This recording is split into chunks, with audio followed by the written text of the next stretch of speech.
When I was about 6 years old, around 2004, my mom started taking my sister and I to Dr. Daniel's pediatric dental office. The dental center was located inside a giant yellow mansion that also doubled as Dr. Daniel's house. It was honestly gorgeous. When I first started going to the dentist, I was extremely shy and actually suffered from selective mutism and had a lot of autistic-like tendencies. Needless to say, I relied heavily on my mother's comfort and for someone to give me a voice because it was extremely anxiety-inducing for me to talk to strangers, especially men for some reason. When my sister and I got called in from the waiting room, my mom followed us to the office until she was told by Dr. Daniels that parents were not allowed to be with their children as it taught kids independence, to which my mom complied to. Once in there, he immediately separated my sister and I, and in reaction to that, I cried because I felt so scared. Dr. Daniels did not like crying, so he grabbed me and put his hands over my mouth and nose, shook me, and aggressively warned me that if I continued to cry and scare the other kids, that he would make my situation a lot worse. Obviously, this scared me even more, so I started to cry again. Dr. Daniels had enough and took me into his house part of the dentist office where he screamed at me again, grabbed me by the neck, and shoved me. His hygienist Judy came over and told me if I continued to cry, she would spank me so hard I wouldn't know what had hit me. Afterwards, he gave me a juice concoction and left me alone in his house for about 5 minutes until he took me back into the dental office and did work on my teeth. I guess I just instinctively knew that if I wanted to survive, I just had to act like I was not terrified and hold on the tears.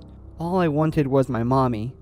After the first appointment, my sister and I told my mom that we were scared of the dentist and that he was a mean man, but she just took it as me being an anxious child, so we continued to see him. Each visit was just as terrifying. Every time we pulled into the mansion, my heart just melted away inside my chest. I was so scared. It was no longer pretty to look at. Every time we went to the dentist, Dr. Daniels, or the tooth man as he called himself, always had us heavy dental work procedures done. We had seals done on several baby teeth and plenty of teeth removed, some with his fingers, with no regards to pain level at all. And often when having a tooth removal or seals done, your mouth had to be opened up with a retractor. He would leave us there with the retractor on for about 45 minutes or so before he came to work on our teeth. Sometimes he would eat his lunch while we sat there with our mouth open. Probably one of the worst pains I have ever felt in my life. I remember one time when I was in about 3rd grade, I had been leaned down on the chair waiting with the retractor on for an hour. I was in so much pain I couldn't take it. I sat up on the chair and tried to scream and cry as loud as I could. Dr. Daniels came rushing over, angry as could be, took my retractors off, and then took me back into his house part again where he screamed at me for being a big baby and scaring all the other kids. I was so sad in myself because I hadn't cried in so long. He then took me back to the dental chair and then pinned me down to my seat in a straitjacket. He put my retractors back on and said that I would have to wait longer because I caused such a scene. All I could do was shed silent tears and drool everywhere, and I couldn't even wipe it because he locked up my arms. Afterwards, my mouth would become so swollen and filled with rashes. It hurt to talk for days. It would leave bruises and swells as soon as I left his chair. He would often tell my mother I was a difficult patient if I so much as winced at his torture. Once he removed 6 of my teeth at once and I could barely eat. While he ripped out teeth, he would often sing songs. It was so Sweeney Todd-like. When I was in the 7th grade, I started getting some new braces and we started seeing an orthodontist. Not long after that, we stopped seeing Dr. Dan and started seeing a new dentist who was actually nice. I had never known that getting your teeth cleaned didn't have to feel like going through a saw trap. I think my mom took us out of Dr. Dan's practice when the orthodontist looked at our dental records and saw a lot of unnecessary procedures being done on our mouths. Not long ago, I was having a conversation with a friend about our childhood fears, and instantly my mind went to the tooth man. Curious, I Googled him to see what had happened to him, and to my happiness, the practice was shut down. Also left under his name was a Yelp page that was still left up. The page was filled with numerous 1-star reviews from former patients that were once abused as kids in his office, using the page as an outlet to express their trauma. I started to cry because their experiences were so close and some identical as to what I went through when I was a kid. It was so sad, but at the same time really validating to know that I was not alone. A lot of the procedures we went through were just a scam for him to collect money off our parents' insurance.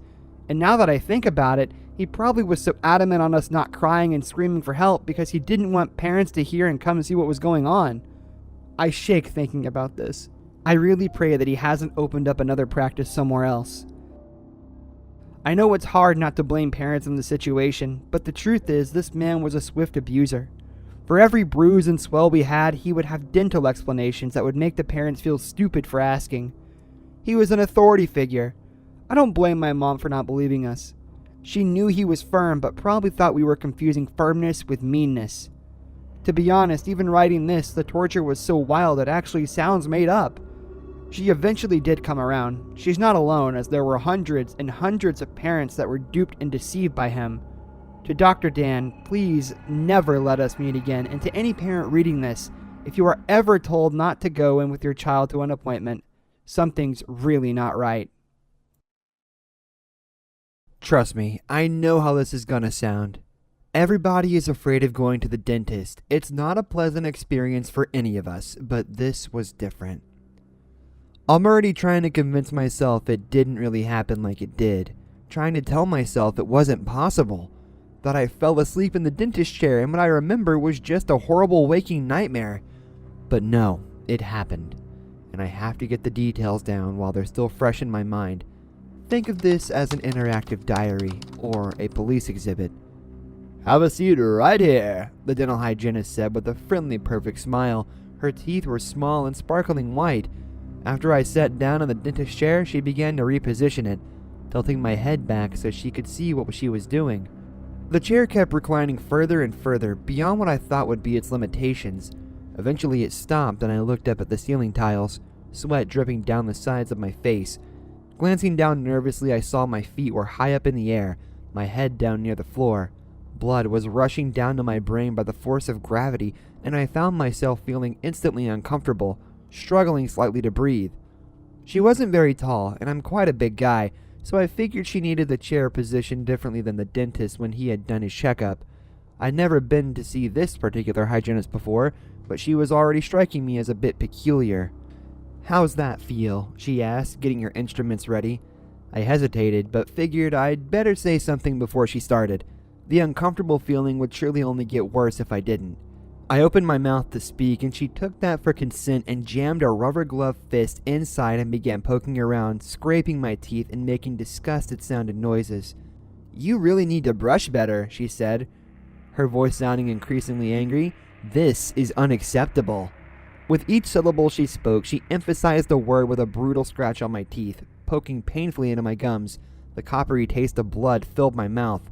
My heart started pounding faster, and I felt woozy already from being nearly upside down. But I figured I'd have to wait until she stopped for a moment, then I'd ask her to change the chair's position. Her personality was something beyond repair, but at least I could ask her to fix that aspect of this horrible experience. Then she pulled out the water pick. With one hand still inside my mouth, prying it open with a rubber glove, she began to spray a concentrated jet of water into my mouth, ostensibly to clean my teeth. But I could see a glimmer of something else in her eyes. She was enjoying this. The water ran down the back of my throat and I began to sputter and gag, but still, she didn't stop. The water tasted funny, vaguely medicinal. I felt like I was being waterboarded against my will, but something prevented me from moving. Maybe it was a fear of being different, going against the societal norms, being labeled as difficult or strange. The superego, I suppose it's called. That part of me still felt like it was important that this was just a normal dental hygiene appointment. Sure, this woman seemed sadistic and she was enjoying watching me suffer a little too much, but she was a licensed dental hygiene expert. I was probably just being paranoid. It had been a while since I had done this, after all. My hands gripped the seat's armrest tightly, and I struggled to maintain my composure, my breathing coming faster and faster, my heart paying a staccato beat against my ribs. "Oh, this one's not coming clean," she said suddenly, shaking her head. "We'll have to extract it." I jumped, suddenly completely terrified. That was definitely not within her job description. There was something really wrong with this woman. My instincts had been right all along. No thanks. The dentist just looked. He did an x-ray and everything. He said they're all fine. He's getting old. He needs to have his head examined. Even his teeth are starting to turn yellow, getting full of holes. Don't worry, we'll get you fixed up. I'll get you all fixed up. She pulled out a pair of rusty-looking pliers from a nearby drawer, coming at my face with startling speed. I tried to sit up, but she pushed me back down with a strong hand, gravity assisting her efforts. From the upside-down position I had found myself in, I had no leverage. Realizing I couldn't move from the chair, I held up my hands to fight her, but they began to feel heavy and drooped down slowly to my sides, reminding me of the UFO ride at the fair, the graviton, where you'd get flattened up against the sides by the centrifugal force, feeling heavier and heavier. That was how it felt. My eyelids were feeling heavy too. My thoughts went back to her cleaning my mouth, the medicinal taste of the water pick. There was something in the water pick. Good, she said, smiling with her pearly white teeth showing. Sleep. When you wake up, you'll be all better. When I woke up, I was missing all my teeth. My mouth was full of blood and the dentist's office was dark and empty. At least she let me live. I'm not sure what she did with everyone else in the place. I went straight home, afraid to check the other rooms. I can't imagine they'd let her get away with what she did in broad daylight. I think she went on a killing spree in that place. That would certainly explain the bloody footprints in the hallways and the puddles of vital fluid seeping out from behind each office door. The police will be here any minute, and I'll have to explain to them what happened. At least I've got it all written down here, and I have proof.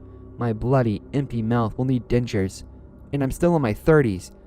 I guess she saw imperfections in all of them and decided that they needed to be extracted. That crazy bitch is still out there somewhere with my teeth, and I want them back. But hey, at least I've always liked smoothies.